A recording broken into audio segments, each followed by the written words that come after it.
تو حضرت عمر نے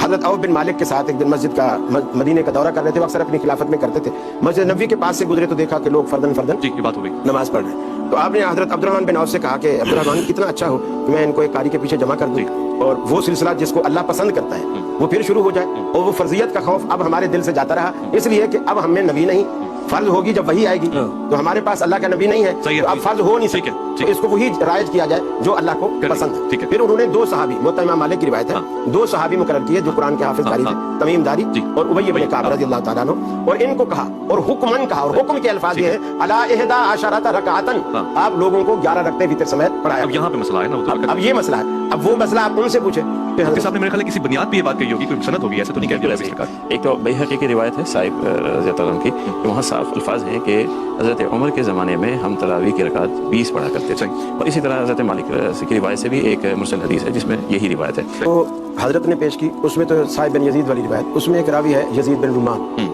اس نے سیدنا فاروق اعظم کا زمانہ ہی نہیں پایا، اس کی ملاقات ہی نہیں ثابت، لہٰذا علماء کی اصطلاح میں اس کو کہتے ہیں کہ اس کی سند منقطع ہے، انقطاع ہے اس کے اندر، کہ اس نے زمانہ ہی نہیں پایا تو اس کی بات کیسے کرتا ہے؟ اس نے سیدنا فاروق اعظم کو دیکھا ہی نہیں ہے تو وہ کیسے بات کرتا ہے؟ اس روایت کے بیچ میں کوئی چیز چھوٹی ہے، اگر یہ بیچ میں کوئی راوی کڑی ایسی ہے جو چھوٹی ہے، پھر وہ کون سی کڑی ہے اس سے پتہ، تو یہ روایت ضعیف۔ پھر فیض الباری میں مولانا انور شاہ صاحب کشمیری جو شرح بخاری لکھی انہوں نے، فیض الباری کے اندر دوسری جلد کے اندر انہوں نے صراحت کے ساتھ لکھا وہ حضرت عائشہ والی وہ روایت جس میں فرماتی ہیں جب پوچھنے والے نے پوچھا کہ رمضان میں رسول اللہ صلی اللہ علیہ وسلم کی نماز کیا تھی، سوال ہے رمضان میں کیا تھی، جواب دیتی ہیں رمضان ہوتا یا غیر رمضان ہوتا، ما زاد فی رمضان ولا فی غیرہ الا 11 رکعت، آپ نے وتر سمیت 11 سے تجاوز نہیں کیا، گویا اس نماز کو آپ کم تو کر سکتے ہیں، 11 سے آگے نہیں جا سکتے۔